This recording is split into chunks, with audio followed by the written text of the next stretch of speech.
Today, I'm going to be teaching you the exercises to get physically fit, strong, and good looking at home. There's 3 muscle groups you need to be worried about: your push muscles, your pull muscles, and your leg muscles.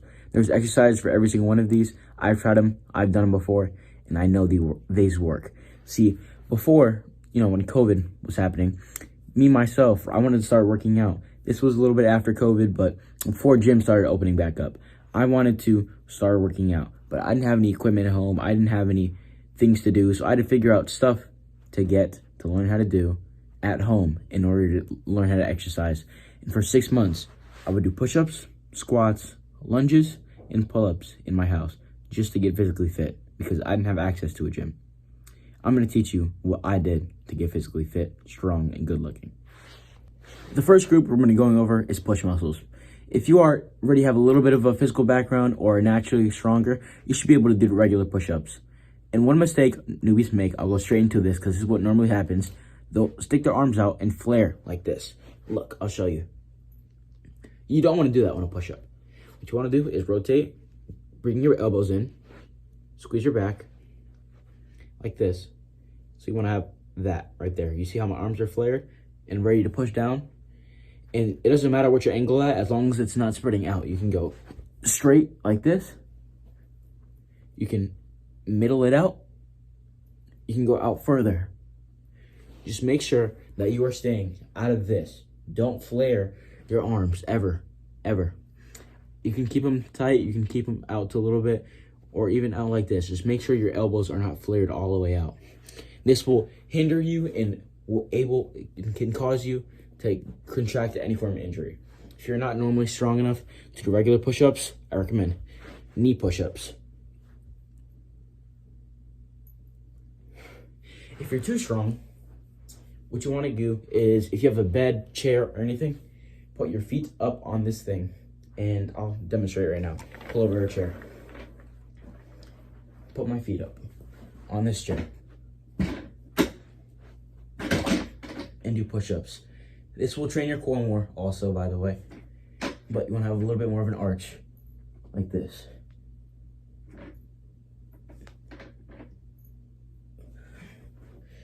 If you are, I'm not going to say weak, but if you are not strong enough to do either of those variations of pull-ups, I'd recommend pulling up a chair in front of you and doing push-ups like this on the chair. This will have a lot less demand on your body if you are not as fit as the average person. No offense, but I'm just saying. By doing these exercises, you're training different parts of your chest. The one where I had my feet up was training my upper chest. The one where I had my arms on the chair, training my lower chest.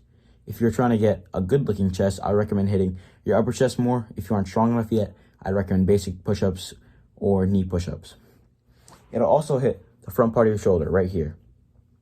The variation where my feet up hits the shoulder better for this front delt, and it will also hit the middle part of your delt, making it rounder and peakier. As well as your tricep. You see the extender on your arm when you flex it like this? When you have your arms closer to your body, you'll hit your triceps more.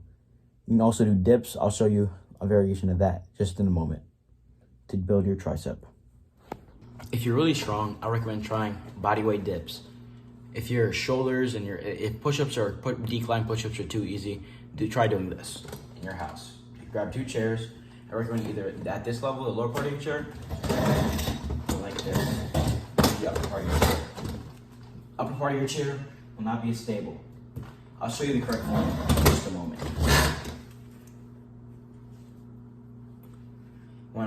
When you're going down, stick your head forward and out. And sink your body into it.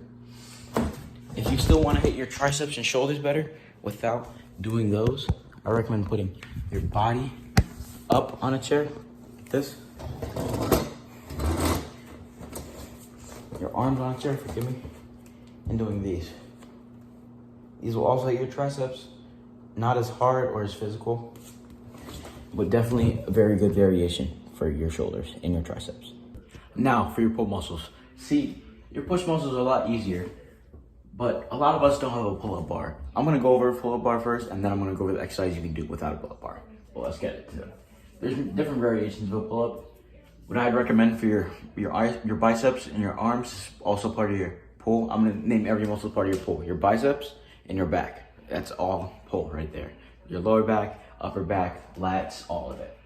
So if you're trying to hit your biceps more, I recommend a narrow grip like this. Hit your arms, you're seeing your palms. I'm gonna grab the bar like so.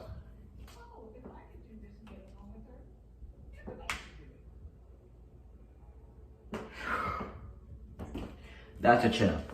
For pull-ups, that'd be hitting more of your lats and the outer part of your shoulder. I'll demonstrate.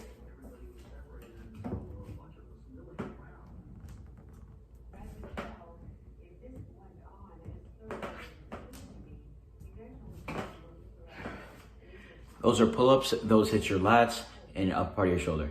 Now, for the exercise, that will hit your back and biceps without a pull-up bar. The exercise that you can do to train your pull muscles at home is called a bodyweight row. I'm about to show you right now.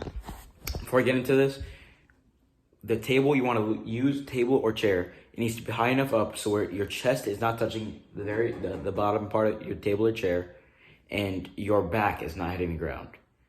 And look, this, I'll show you the range of motion right now. So look, I'll be grabbing the table like this, either on each side or on top like this, and I'll pull back. See how my back's flexed like that? And my chest is pulled back. When I'm not in the rep, I loosen out like so. I'll demonstrate. I recommend grabbing the end of the table over here, but for this, I'm gonna use the side part.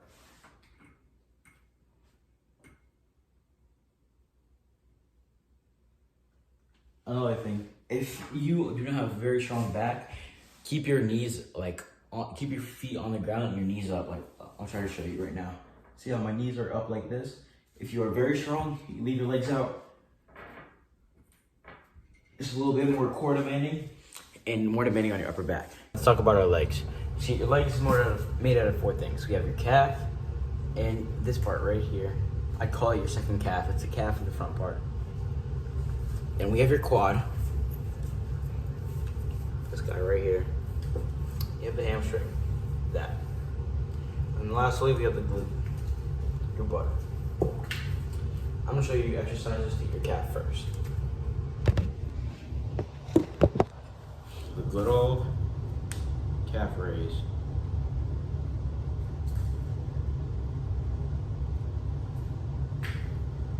And to this part of your leg, something called heel raise. It's just raising your feet to their balls. Like so. Now, your quad. For quads, I'd recommend just basic body weight squats. Try to improve it. If you can't do those, I'd recommend doing glute bridges and leg curls. These are glute bridges. They're a foundational exercise for your glutes, the lower part of your abs, and your quads. If you don't already have the strength to do squats, I'd recommend doing these, along with hamstring curls. This will build up the foundational strength you need to perform a squat in your glutes and in your hamstring. But for the people who can already do squats, I'm gonna show you a variation that is gonna improve the activation of your glutes and hamstrings. It's gonna be 2 motions. Instead of a normal squat where it's 1 motion, right? 2, butt out, down. Butt out, down. So you stick your butt out, you're gonna feel it in your glute and your entire part of your hamstring. This is, in my opinion, is the exercise that I personally have made that I can really feel it in my hamstrings. Now, for my favorite exercise, Bulgarian split squats. This exercise will build your quads and your glutes like no other. I'll just show you. I don't even have to tell you how good they are. You'll feel it. Leg up. When you're doing a Bulgarian split squat, you want to make sure your knee the leg and knee you're not using wants to go down, and the leg you are using wants to go out and up, like so. You will have to train both legs when doing this exercise, but it's a really good quad and glute builder. Now, for your hamstring. Now, the final hamstring exercise, it's called the Nordic curl. And this one, I wouldn't recommend it if you have a very low strength level, but if your hamstrings are fairly strong and you need to find an exercise to do at home, this will be the one for you. Essentially, what you want to do, make sure your heels are locked. Make sure you can't escape. Basically, you can't get your heels out. Right? Stand straight up. And slowly, as far as you can, lean your entire body forward. This is all hamstring. And when you can't anymore, you want to do a push-up. Push yourself back up. Try it again. Keep going. As far down as you can. I recommend not pushing yourself all the way up so you get a little bit of a squeeze on the come up. Like so. It is a very difficult exercise. I only do it when I absolutely need to train my hamstrings. If this video helped you out, be sure to like and subscribe for the algorithm. Have a good day, evening and night. And stay strong now, guys. Now I teach you how to work out at home. Bye-bye.